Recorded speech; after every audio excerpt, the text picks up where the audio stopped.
since I've picked up the truck, I did that drive nearly all the way to Utah and back. The reason we didn't actually go to Utah is covered in this video. And then I've driven this as a daily driver, which is where the 2,661.9 miles that are currently on the odometer have come from. Now, I've used this to go and pick up straw for my chickens, feed for my chickens, to go and do the regular weekly shop, and also to carry a load of camera gear. When Michael and I had to make a trip recently to New York, we put all of the camera gear in the back of the truck and we just hauled it to the airport, and it was so easy and barely an inconvenience. One of the things I've really enjoyed about my time owning this truck thus far is how reliable it has been. Granted, there was a little bit of a bug on that very first week of ownership where Blue Cruise decided it wasn't going to work and I had to disconnect the 12-volt battery to reboot the system. That has since not returned. The truck has been very, very well behaved, and while we did go to the dealership to get a few things carried out as remedial work, nothing was major. The dealership wanted us to have the software update that Ford had pushed to solve the tire pressure monitoring system error, which resulted in the TPMS system not notifying people when the tire pressure was too low. That's now been fixed, and they did a whole host of other things, mainly tightening up a few things that were loose, such as the sun visor on the passenger side, and also ordering a bunch of things for the frunk area. One of the struts on the hood was, the outer sheath was cracked, so they've ordered a replacement one of those. They've ordered a replacement battery tray cover because that came from the factory with a missing part, and they've also fixed the luggage hooks that were a bit loose and rattly in the frunk. I've been averaging between 2.2 and 2.8 miles per kilowatt hour on rural roads. That does drop quite precipitously on the freeway, especially if I am driving very, very quickly. But since I've added that rear tonneau cover, things have actually improved in terms of efficiency. Before the tonneau cover was installed, I was seeing between 2 and 2.4 miles per kilowatt hour. Now I'm seeing between 2.3 and 2.8 miles per kilowatt hour. At the back of the truck, we've made two very important modifications. The first one is to install this bed rug. Now, this is the bed rug impact liner. It is from Bedrug. Instead of having the carpeted material on the floor, it has this very hard-wearing, tough, rubberized internal section here. It's nicely padded.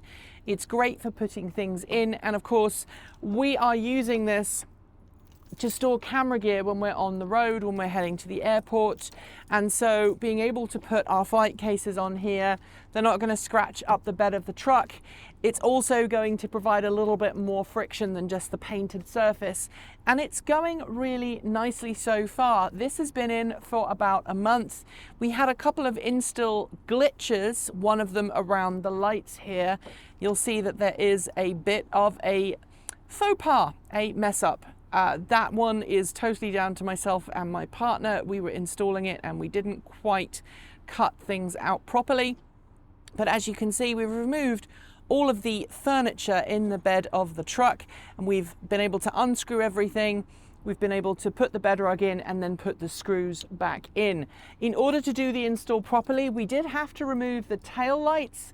That process is very easy. There's actually only 2 bolts that hold each tail light on, one here and one here. You remove those and then the tail light kind of comes out at an angle. That allows you to gain access to the electronics for this so you can install it properly. We did, as I said, we did screw up where we cut the holes, but otherwise that would have been done very nicely. Also, came free with our truck these great tie downs, which is part of Ford's official kind of system for holding loads. And to top it off, we have a Retrax power cover, a tonneau cover. Now, there is a slight issue with this. It is fully power operated. It's an aluminium cover, which is great, and it's very solid. It's supposedly able to support like 250 pounds. I'm not going to test that out, but it does provide full security. You cannot push it all the way open. There is a little bit of leeway. We did have an issue with the install. Now, I think there is something broken. If you come round here, Michael, we'll show everybody. Just here on the top of the bed, there is an issue on this side. We think something may have gone wrong inside here. We are in the process of talking to Retrax about getting that fixed. But other than that, the Retrax XR Pro has been absolutely great. You'll also notice we've got rails here, so we can install effectively a roof rack system on top of that if we need to carry extra stuff on the road. Now, this works really nicely. This is essentially just a garage door opener, and you can actually set your garage door home link set up inside the truck to operate this, so I don't have to clamor for the key fob when I'm driving. I just have to press the same buttons that you would normally assign to a garage door opener or a gate opener. Now, in order to close it, because this is not properly working yet, I'm going to open it a little bit. Then I'm going to put the step down, like so. And then, of course, I can either lift it or I can use my remote. This will then close properly. And then just hit this button and it's all nicely closed. Now, we've used this to keep our camera gear safe on the road already. We do need to talk to Retrax and make sure that we can get that warranty repair done. I don't know if we installed it incorrectly or if it was just broken from the factory, but it's just really a cosmetic thing. And the big issue is no one can get in there and steal your stuff, but it will let rain in. There are drain plugs, but of course you want to try and keep the inside of the bed as dry as absolutely possible. I do want to talk very briefly about my experience with the ceramic coating. This truck was not cheap. It was a couple of grand, but I'm so glad we did it. And I am a total convert now to ceramic coating. And the reason is that out here in rural Oregon, there is a lot of dust in the summer. You've got machinery in the fields doing harvesting work. You've got lots of gravel trails and dust gets thrown up everywhere. And while my truck is currently covered in a layer of pretty thick crud, all I have to do to clean it off is to rinse it off with tap water and then use a special cleaning solution which is less harmful to the environment than your normal automotive shampoo.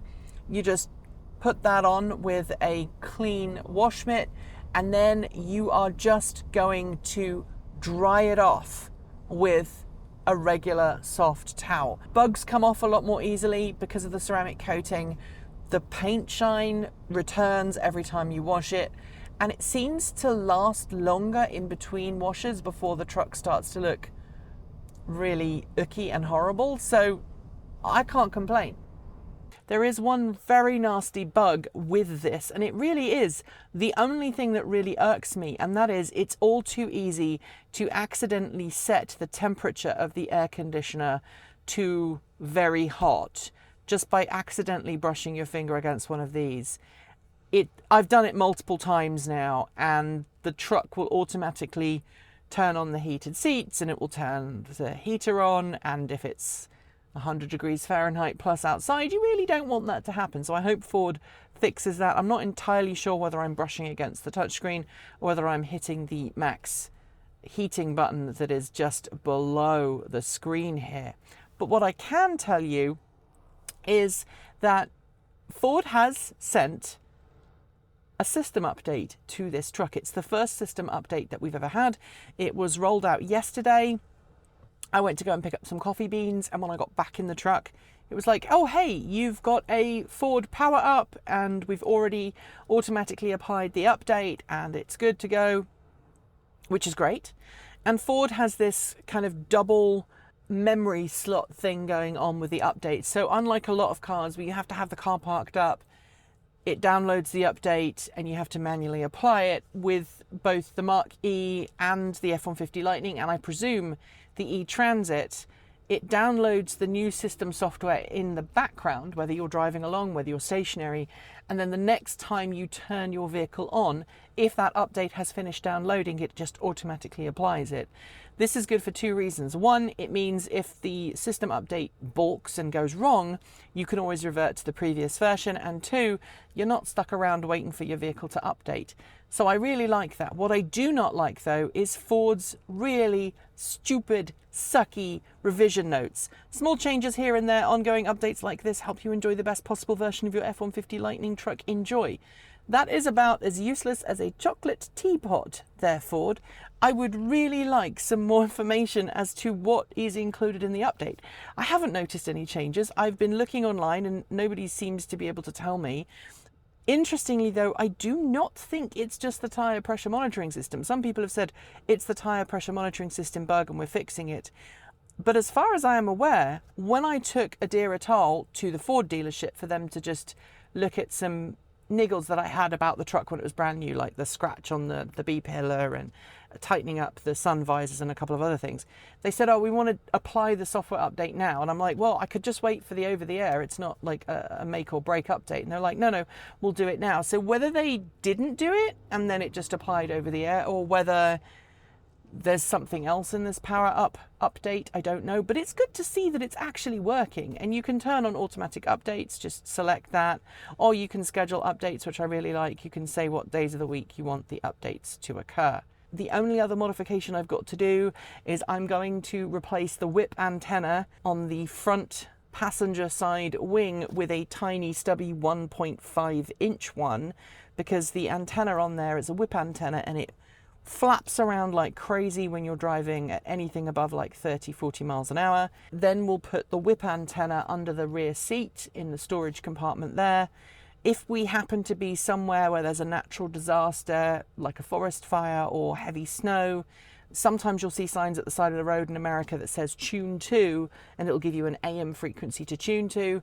So we're going to keep that whip antenna in the truck, so if we do need to listen to a particular AM station in an emergency, we can just take the stubby antenna off, put the whip antenna back on, and regain all of our reception. But for around town, around Portland, the little tiny stub antenna should be just fine. I can't give you a truck update without discussing the Charge Station Pro, which is what this is. It's Ford's dedicated charging station designed for the F-150 Lightning, and what makes it different is the fact that unlike most AC chargers, which have just a J1772 connector on them, this actually has a combo plug. The reason for that is that the combo plug is used to pull DC power out of the truck to use with your home integration system if you have one fitted, and the AC charging system is only used, the top bit is only used to charge the truck. So you cannot use CCS to charge the truck at home. It only pulls power out of the truck to your home integration system. The home integration system is about $3,700 US. You then have to pay to have it installed, so put another couple of grand on top of that to have it installed. I do not have one yet, but if you purchased an extended range Ford F-150 Lightning, I think you should have gotten one of these Charge Station Pros included with the truck. Maybe not for the Pro extended range, but for all the other models with extended range, you got the Charge Station Pro.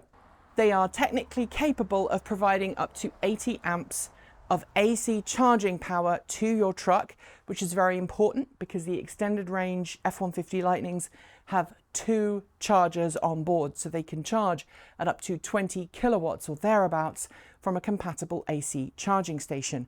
That's the same kind of power as you will see from one of Tesla's high-end home charging stations. The problem is there have been many reports of these units overheating and failing to charge customers' trucks, even if the customer's home electrical systems are properly wired and everything is set up correctly. Now, you can derate this station if your home does not have a spare 100 amp breaker, which is what you would need to provide 80 amps, because you have to have a little bit of overhead when you're setting up your breaker. If your home is not capable of reaching that, you can actually detune the charging station so it will only provide a lower power level to the truck. But if you have 100 amps spare on your breaker panel and you install a 100 amp breaker and you let this charge at a full 80 amps, in the summer weather, we've been hearing of these units just timing out, erroring, charging for a bit and then overheating. Ford has not publicly responded to this, but it does make me kind of wonder if I should put this in or if I should just give it up. My first impressions, I've not really unboxed it, is that this is a very lightweight unit and it's an all plastic construction, which doesn't feel like it's going to be very good at handling all of the heat dissipation. I like the nice logo here. There is an LED here that gives you a different status indicator. It's multiple color LEDs in there and it can shine different lights depending on what's going on.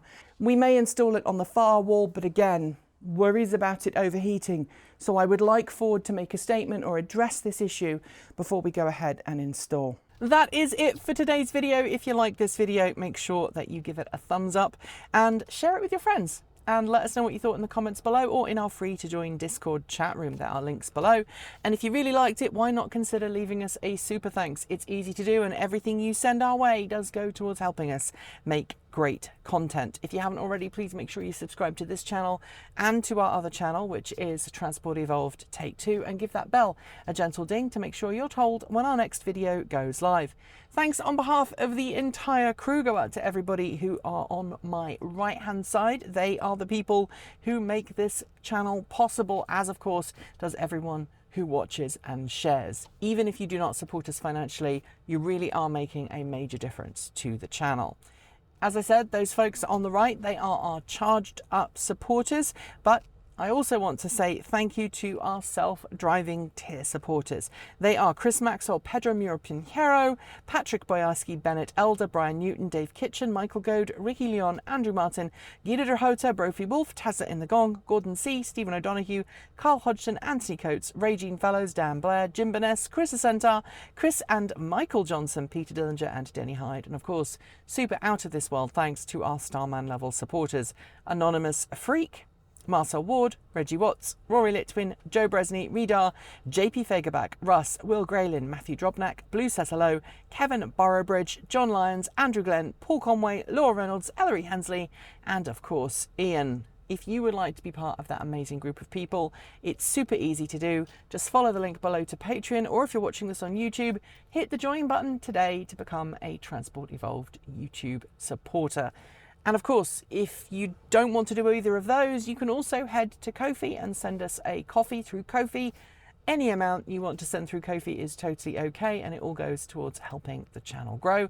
Or you can head to our swag store and buy a snazzy t-shirt like the one I'm wearing right now, which of course I am wearing in memory of my former Chevrolet Bolt Artemis, who apparently has now been sold. So somebody else in the greater Portland area is now driving around in my old Chevy Bolt. And if you are that person, do let me know, because I'd love to know who ended up buying her. Thanks for joining me, and as always, keep evolving.